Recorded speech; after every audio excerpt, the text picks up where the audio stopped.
สบายดีทุกคนสำหรับเช้านี้ก็พามาเบิ่งโฮมเฮือนเนาะ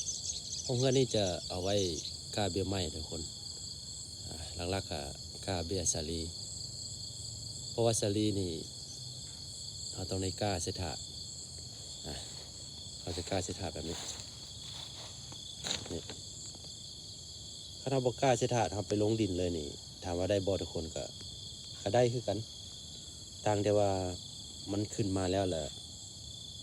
อาจจะมีศัตรูพืชกัดกินก่อนนะเพราะว่าเขาจะปลูกแบบ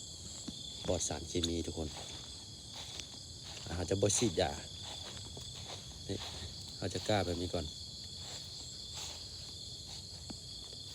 เขาจะกล้าแบบนี้แล้วเขาค่อยจะไปลงแปลงปลูกเลยทุกคนนะ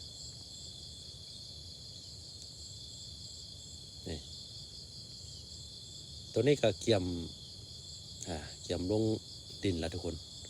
เพราะว่าออก2 ใบแล้วนี่ออกเป็น2 ใบ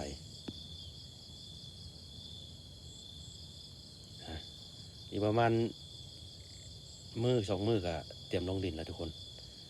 ผู้ใดเข้ามาเบิ่งแล้วก็กดไลค์กดแชร์กดติดตามเพื่อเป็นกำลังใจให้ในการสร้างคลิปในเด้อทุกคนเด้อสำหรับคลิปนี้ก็